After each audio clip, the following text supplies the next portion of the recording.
अस्सलामुअलैकुम, बिस्मिल्लाहिर्रहमानिर्रहीम। शुरू अल्लाह के नाम से जो बड़ा मेहरबान और सब पर मेहरबान है। आज की ये रेसिपी ख़ास उन लोगों के लिए है जिनसे पुलाव और बिरयानी के राइस बिल्कुल भी नहीं संभलते और वो ख़राब हो जाते हैं, यानी कि बहुत ज़्यादा लड्डू हो जाते हैं या चावल खिले खिले नहीं बनते हैं और पुलाव भी जूसी नहीं बनता जैसे कि बनना चाहिए। अपने चैनल पे मैंने बहुत सारे पुलाव की रेसिपीज़ दी हैं, तो आइए आज बहुत ही डिटेल्ड रेसिपी आपको चना और मटन पुलाव की देती हूँ। तो फिर इसे शुरू करते हैं। आप अपनी स्क्रीन पर देख रहे होंगे कि बहुत ही लिमिटेड इसके अंदर इंग्रेडिएंट्स जाते हैं और बहुत ही बेसिक चीज़ें जाती हैं। तली हुई प्याज है मेरे पास तकरीबन 2 कप। इसके साथ मेरे पास 2 बड़े चम्मच अदरक और लहसुन के पेस्ट के हैं। साथ में 2 इंच का दालचीनी का टुकड़ा है। गरम मसालों के अंदर मेरे पास लौंग है 1 टेबल स्पून काली मिर्च है। इसके अलावा 5 अदद मेरे पास बादियान के फूल हैं और साथ में बड़ी इलायची है 2 और 4 से 5 अदद छोटी इलायचियाँ हैं। इसके अलावा हमारे पास है सौंफ और धनिया का पाउडर तकरीबन 3 टेबल स्पून। साथ में मेरे पास है 1 टेबल स्पून भर के गरम मसाला और साथ ही साथ मेरे पास है 2 टेबल स्पून भर के बिरयानी मसाला। बिरयानी मसाला आप घर का बना हुआ भी ले सकते हैं या किसी ब्रांड का भी यूज़ कर सकते हैं। और साथ ही साथ 2 तेज़पात हमने इस्तेमाल किए हैं लार्ज साइज़। अब इसके साथ हमारे पास है यहाँ पर तली हुई प्याज जो कि तकरीबन 6 अदद बड़े साइज़ की प्याज हैं और साथ ही साथ हमारे पास है दही जो है हमारे पास 250 ग्राम और इसके साथ हमारे पास है गोश्त और गोश्त मैंने लिया है तकरीबन 2 केजी। उबला हुआ मटन है ये, इसका स्टॉक मैंने अलग कर लिया है। और साथ ही हमने यहाँ पर टमाटर लिया है 2 अदद और साथ में ढेर सारी हरी मिर्चें हैं तकरीबन 8 से 10 अदद। अच्छी क्वालिटी का हमने यहाँ पर काबुली चना लिया है, उबाल लिया है उसको और आधा किलो है वो। अब एक बड़े साइज़ की आपने देगची लेनी है जो कि काफ़ी गहरी होनी चाहिए ताकि चावलों को फैलने का मौका मिले और चावल अच्छी तरीके से अपनी हाइट अटेन कर सकें। जब पतीली आपकी तंग होती है जिसकी वजह से आपके चावल लड्डू हो जाते हैं और तरीके से वो बढ़ नहीं पाते। अब जो प्याज हमने फ्राई करके रखी थी, आधा कप मैंने उसका ऑयल यूज़ किया है और आधा कप मैंने नॉर्मल वेजिटेबल ऑयल यूज़ किया है। तो 1 कप ऑयल मैंने यहाँ पर यूज़ किया है क्योंकि मटन की अपनी भी चर्बी होती है जो इसके स्टॉक में शामिल है। अब इसके बाद जो गरम मसाले हमने यहाँ लिए थे वो ऐड कर देंगे। गरम मसालों की क्वांटिटी हमने थोड़ी कम रखी है क्योंकि हम इसके अंदर गरम मसाला पाउडर भी ऐड करेंगे। इनको थोड़ा सा आप सौते करेंगे। उसके बाद आप इसके अंदर 2 टेबल स्पून भर के अदरक लहसुन का पेस्ट ऐड करेंगे और इसको यहाँ पर अच्छे से सौते करेंगे कि इसकी खुशबू आने लग जाए। तकरीबन 2 से 3 मिनट तक आपने इसको यहाँ पकाना है ताकि इसका कच्चापन बिल्कुल दूर हो जाए और इसकी अच्छी सी खुशबू आने लग जाए। मटन को हमने यहाँ पर 80% तक गलाया हुआ है। अब इसके अंदर हम डालेंगे तकरीबन 2 टमाटर चॉप हुए हुए और साथ में हरी मिर्चें भी। अच्छे से इनको भी सौते करेंगे। इन तमाम चीज़ों को सौते करने के बाद बहुत ज़्यादा आपने यहाँ पे गलाना नहीं है, बस हल्का सा इनको सौते करेंगे और साथ में इसमें 80% तक गला हुआ गोश्त ऐड करेंगे। मटन को उबाल लिया था, 80% गला लिया था। स्टॉक मैंने उसका अभी रखा हुआ है फॉर लेटर यूज़, बाद में उसका इस्तेमाल करेंगे। अब इसको हम यहाँ पर डालने के बाद इसको अच्छे तरीके से मिक्स कर लेंगे और अब हम यहाँ पर तली हुई प्याज भी ऐड कर देंगे। आप देख सकते हैं कि अच्छी खासी तली हुई प्याज है, इसलिए अच्छी खासी डालिए ताकि बहुत अच्छा सा मसाला यहाँ पर बन जाए।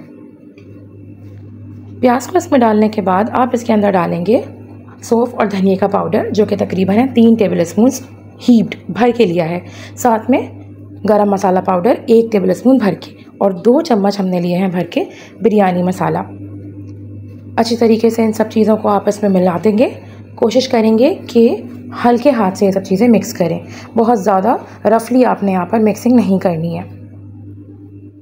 अगर आप यहाँ पे 100% गला हुआ गोश्त लेंगे तो इस तमाम प्रोसेस से गुजर के गोश्त बेतहाशा बुरी तरह गल जाएगा और हड्डियाँ उसकी बिखर जाएंगी। तो 80% या 75% तक गोश्त डन होना चाहिए। अब यहाँ पर हम उबले हुए चने इसमें ऐड कर देंगे। चने हमने अच्छी तरीके से गला लिए हैं और अब मैं यहाँ पर दही ऐड कर रही हूँ 250 ग्राम। अच्छी तरीके से दही को फेंट कर इसमें हमने ऐड कर दिया है। अब तमाम अज्जा को अच्छे से यहाँ पर हम मिक्स करेंगे। हल्के हाथ से आप इस मिक्सिंग को करेंगे। डीप डाउन आपने चम्मच डालना है और उसके बाद उसको पूरी तरीके से पलटना है ताकि तमाम चीज़ें ऊपर नीचे अच्छी तरीके से मिक्सड हो जाएँ। अब यहाँ हमने गोश्त को 10 मिनट इस मसाले के साथ भूनना है और फिर हमने इसके अंदर स्टॉक ऐड करना है, यखनी जो हमने बना के रखी है। कोशिश कीजिए यखनी बहुत ठंडी ना हो, रूम टेम्परेचर पर हो।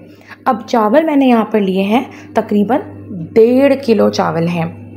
तो 1.5 किलो चावल आपके पास बन जाते हैं 6 गिलास, जिसके लिए मैं तकरीबन 12 गिलास तक यखनी ऐड करूँगी। आपने भी इसी तरह से क्वांटिटीज़ का ख्याल करना है। हर 1 गिलास चावल के लिए तकरीबन 2 गिलास यखनी इस्तेमाल की जाती है।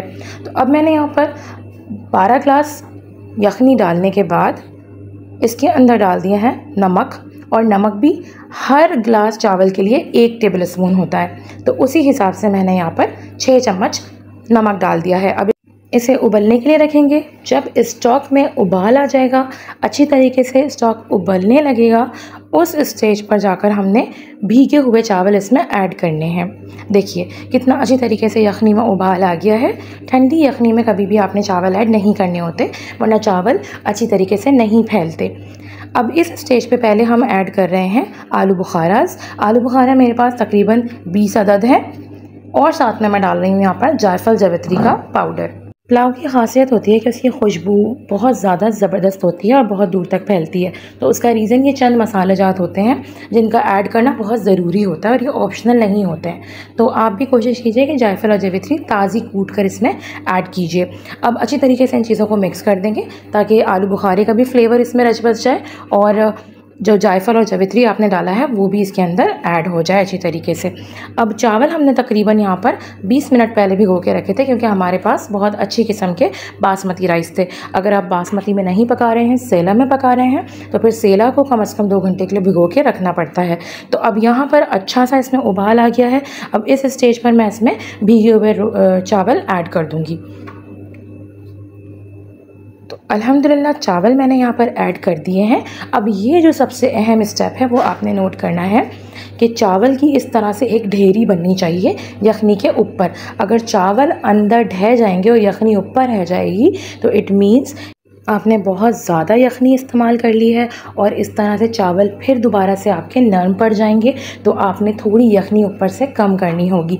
लेकिन अगर इस तरह से ये ढेरी बनेगी तो इट मीन्स आपने बिल्कुल सही क्वांटिटी में यखनी ऐड की है। अगर आपकी यखनी इतनी ना हो जितने आपके राइस के अकॉर्डिंग होनी चाहिए, यानी डबल क्वान्टिटी में, तो आप थोड़ा पानी ऐड कर लीजिए। अब अच्छी तरीके से आप चावलों को इसमें मिक्स करेंगे, और अब आपने ये देखना है कि चावल तकरीबन आपकी जो उंगली है उसके 1 कैप के बराबर डूबे रहें यखनी के अंदर। अब इसको कवर करके हम इतनी देर पकाएंगे कि 80% तक यखनी अब्जॉर्ब हो जाए। यहाँ देखिए 80% तक यखनी चावलों में अब्जॉर्ब हो चुकी है। इस स्टेज तक आपने फ्लेम को हाई रखना है, हाई रख के पुलाव को पकाना है। अब इस स्टेज पर आपने क्या करना है, इसकी फ्लेम को कम नहीं करना, बल्कि अब आपने दम की प्रिपरेशन करनी है। तो दम के लिए आपने यहाँ पर तवे का इस्तेमाल करना है। सबसे पहले तो आप यहाँ अच्छी तरीके से चावलों को ऊपर नीचे करेंगे। ये स्टेज होती है जहाँ आप चावल का नमक भी चेक कर सकते हैं। थोड़ा सा आप यहाँ से स्टॉक चम्मच से लेकर चख लीजिए कि कितना आपको नमक की रिक्वायरमेंट है। कम या ज़्यादा लगे तो यहाँ थोड़ा सा पानी में नमक मिक्स करके आप इधर डाल दीजिए, और चावलों को अच्छी तरीके से ऊपर नीचे कर दीजिए। बहुत हल्के हाथ से आपने ये स्टेप करना है ताकि चावल टूटे नहीं और ख़राब ना हो।